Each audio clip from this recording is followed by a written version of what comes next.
Welcome my study 1 2 3 YouTube channel. Recently স্বাধীন ফিলিস্তিনের ঘোষণা দিচ্ছে পশ্চিমেরা। তো হঠাৎ করে এমন কি হলো, যারা যুক্তরাষ্ট্রের কোথায় উঠে বসে তারাই আবার যুক্তরাষ্ট্রের বিপরীত ধারায় গিয়ে ফিলিস্তিনকে স্বাধীন রাষ্ট্র হিসেবে রেকগনাইজ করতেছে। তো সে নিয়ে আজকে আমরা ডিটেলস আলোচনা করব। আমরা যদি বিবিসি এবং কিছু নিউজ লক্ষ্য করি, এখানে বলতেছে যে ফিলিস্তিনি রাষ্ট্রকে ফ্রান্সের স্বীকৃতি, এবং ইন্ডিপেন্ডেন্স নিউজ বলতেছে যে France joins UK and Canada in the recognising Palestine states. তো বিস্তারিত বলতে গেলে বিষয়টা এরকম যে ফিলিস্তিনি রাষ্ট্রকে আনুষ্ঠানিকভাবে স্বীকৃতি জানিয়েছে কে ফ্রান্স। তবে তারা এই সত্য দিছে যে হামাস যুদ্ধবিরতিতে যদি সম্মত হয় এবং হামাসের হাতে যারা ইসরায়েলি যে জিম্মি রয়েছে তাদের যদি মুক্তি দেওয়া হয়, তবে সেক্ষেত্রে তারা ফিলিস্তিনি রাষ্ট্রে তাদের দূতাবাস খুলবে। এটা কে দিছে? এরা বলছে ফ্রান্স। আমরা যদি আরো নিচের দিকে লক্ষ্য করি, যুক্তরাজ্য, কানাডা, অস্ট্রেলিয়া এবং পর্তুগাল এরাও কি করছে? ফিলিস্তিনিকে রাষ্ট্র হিসেবে স্বীকৃতি দিচ্ছে। এবং ইউরোপের আরো অনেক কান্ট্রি যেমন বেলজিয়াম, লুক্সেমবার্গ, মাল্টা, আন্ডোরা এবং সান মারিনোর এই দেশগুলো কিন্তু কি ভাবতেছে যে তারাও ফিলিস্তিনকে রেকগনাইজ করবে, সেই চিন্তা ভাবনাও তারা করতেছে। তো এখন বিষয় হচ্ছে এমন যে পশ্চিমা দেশগুলো এমন কি হলো যে তারা এখন আবার ফিলিস্তিনকে রেকগনাইজ করবে যুক্তরাষ্ট্রের বিপরীত ধারায় গিয়ে এবং ইসরায়েলকে পাশ কাটিয়ে। তো সেই বিষয়গুলো নিয়ে আজকে আমরা ডিটেলস আলোচনা করব, এবং তারা কেন ফিলিস্তিনকে রেকগনাইজ করতে চাচ্ছে এবং তার সাথে তারা দ্বিরাষ্ট্র যে একটা তত্ত্ব রয়েছে সেটাকে মানে সাপোর্ট করতেছে। এর কিন্তু অনেকগুলো কারণ রয়েছে যে পশ্চিমারা হঠাৎ করেই কে দেশগুলো তারা ফিলিস্তিনকে যে রেকগনাইজ করতেছে তার বিশেষ কতগুলো কারণ রয়েছে। তার মধ্যে অন্যতম হলো যে ইসরায়েল যে কি করতেছে ফিলিস্তিনের উপর যে বর্বরচিত হামলা, হ্যাঁ, সেই হামলার কারণে কি করছে যে নাগরিক সমাজের একটা নিন্দা উঠে এসেছে, এবং তার পরিপ্রেক্ষিতেই তারা চাচ্ছে যে ফিলিস্তিনকে স্বাধীন রাষ্ট্র হিসেবে ঘোষণা করা। যেমন নাগরিক সমাজ কেন নিন্দা জানিয়েছে তার বিষয়টা যদি আমরা পরিলক্ষিত করি, তাহলে বিষয়টা এরকম যে যদি টানা 18 মাস ধরে গাজা উপত্যকা সহ আশেপাশের প্রাণঘাতী মরণাস্ত্র দিয়ে ইসরায়েল কি করছে? হামলা চালিয়েছে। এবং আমরা যদি জাতিসংঘের হিসাবটা লক্ষ্য করি যে 50,000-এরও বেশি মানুষ কি হয়েছে? হত্যা হয়েছে এই যে ফিলিস্তিন মানে হামাস এবং ইসরায়েল যুদ্ধে। তার মধ্যে 20,000-এরও বেশি হয়েছে কি? শিশু এবং নারী এবং ফিলিস্তিনের নিরস্ত্র নাগরিক। তার পাশাপাশি ইসরায়েল কি করছে? হামাসের লোকজন সেখানে থাকতে পারে এই অজুহাতে তারা কি হয়েছে? হাসপাতাল, স্কুল, কলেজ, মসজিদ এবং শরণার্থী যে শিবির রয়েছে সেই শিবিরেও কি করছে? তারা জাতিসংঘের যে সাহায্য প্রকল্পে দপ্তর সেই জায়গাতেও কি করছে? হামলা চালিয়েছে। এর পরিপ্রেক্ষিতে মানে গোটা বিশ্বে একটা কাও সৃষ্টি হয়েছে যে ইসরায়েল যেটা করতেছে সেটা কিন্তু মানবতা বিরোধী একটা অপরাধ করতেছে।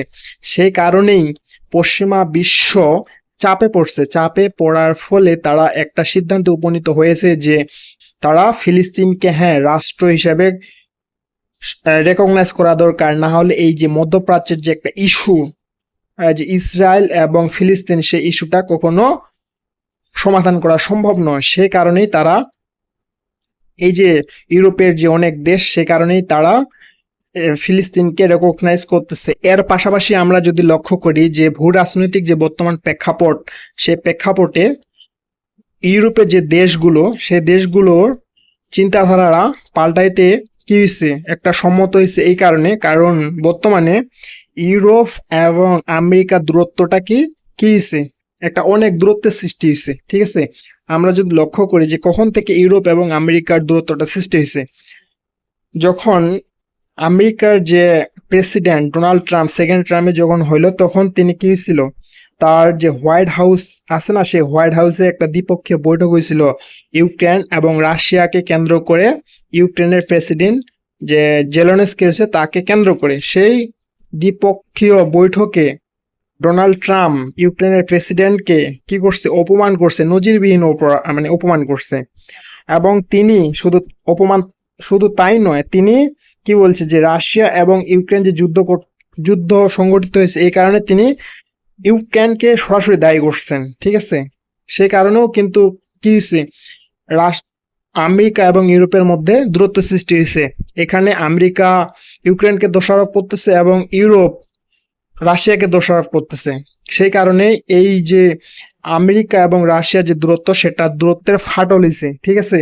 তার পাশাপাশি আমরা যদি আরো লক্ষ্য করি, যেমন এখানে যদি একটা নিউজ আর্টিকেল লক্ষ্য করি যে Donald Trump delivers humiliating blow to Keir Starmer. এখানে ডোনাল্ড ট্রাম্পের সাথে কিয়ার স্টারমার্কের কি হয়েছিল, সাক্ষাৎ হয়েছিল যুক্তরাজ্যে। সেই সাক্ষাৎকারে ডোনাল্ড ট্রাম্প কিয়ার স্টারমারকে মকিং করছিল একটা কথা নিয়ে, যে কিয়ার স্টারমার কিন্তু কি ইউক্রেনে তাদের সৈন্য পাঠাতে চাইছিল। তো এখানে ডোনাল্ড ট্রাম্প তাকে বলছিল যে আমেরিকা যদি সৈন্য না পাঠায় তাহলে কি যুক্তরাজ্য একাই কি রাশিয়াকে হারাতে পারবে। তো সেই একটা কিন্তু চিন্তা ভাবনা আছে যে আমেরিকা বিভিন্ন দেশকে কি করে, হিউমিলিয়েটিং করে। তাহলে এখানে বোঝা যাচ্ছে যে সম্পর্কটা একটা খারাপ পর্যায়ে চলে গেছে। হ্যাঁ, তারপর যদি আমরা ফ্রান্সের দিকে লক্ষ্য করি, যে ফ্রান্সের যে প্রেসিডেন্ট ইমানুয়েল ম্যাক্রো, সেই ইমানুয়েল ম্যাক্রো এবং অস্ট্রেলিয়ার সাথে একটা কি ছিল, ডিল হয়েছিল ডিজেল সাবমেরিন। সেই ডিজেল সাবমেরিন ডিলটা অস্ট্রেলিয়া ক্যান্সেল করছে পরবর্তীতে। কেন? অকুজ ডিলের কারণে। এখানে অকুজ হচ্ছে আমেরিকা, যুক্তরাজ্য এবং অস্ট্রেলিয়া এবং সাউথ কোরিয়া, এই যে দেশগুলো তারা মিলে অকুজ তৈরি করছে। এই অকুজ হওয়ার কারণে আমেরিকা কি করছে, অস্ট্রেলিয়ার সাথে ডিল করছে, নিউক্লিয়ার ডিল, ঠিক আছে। এই নিউক্লিয়ার ডিল হওয়ার কারণে আবার অস্ট্রেলিয়া যে ফ্রান্সের সাথে ডিল ছিল ডিজেল সাবমেরিনে, সেই ডিলটা ক্যান্সেল করছে। এই কারণে কিন্তু ফ্রান্স চটে গিয়ে আমেরিকাকে হুমকি দিছিল যে এরকম যে এর কিন্তু একটা কি নিবে, এর পরিণাম আমেরিকাকে ভোগ করতে হবে, এরকম একটা হুঁশিয়ারি দেওয়া হয়েছিল। তা বোঝাই যাচ্ছে যে এই যে আমেরিকার সাথে ইউরোপের দেশগুলোর মানে বিরোধ, এবং তার পাশাপাশি আমেরিকা রিসেন্ট ইউরোপীয় ইউনিয়নকে হুমকি দিয়েছিল যে তাদের দেশে তারা কি করতে যাচ্ছে, স্যাংশন বসাতে যাচ্ছে। তার মানে যে আমেরিকার সাথে ইউরোপের একটা দূরত্ব সৃষ্টি হয়েছে। সেই দূরত্বের কারণে ইউরোপ আমেরিকার বিপরীত ধারায় গিয়ে ফিলিস্তিনকে স্বাধীন দেশ হিসাবে রেকগনাইজ করতেছে। এখানে মনে রাখা ভালো যে আমেরিকা মধ্যপ্রাচ্যে কিন্তু ইসরায়েল দ্বারাই তাদের প্রতিপত্তিটা বজায় রাখে। তো এখানে আমেরিকা যদি প্রতিপত্তিটা কমাইতে চায়, সেক্ষেত্রে ইসরায়েলকে ছোট করতে হবে। এই জন্য ইউরোপ চাচ্ছে যে আমরা যদি ফিলিস্তিনকে স্বাধীন দেশ হিসাবে রেকগনাইজ করে দিই তাহলে ইসরায়েলের পাওয়ারটা কমে যাবে, ইসরায়েলের পাওয়ার কমে গেলে আমেরিকার পাওয়ারটা কমে যাবে। সে কারণে কিন্তু ইউরোপের অনেক দেশ কি করতেছে, স্বাধীন ফিলিস্তিনকে রেকগনাইজ করতেছে একটা দেশ হিসাবে।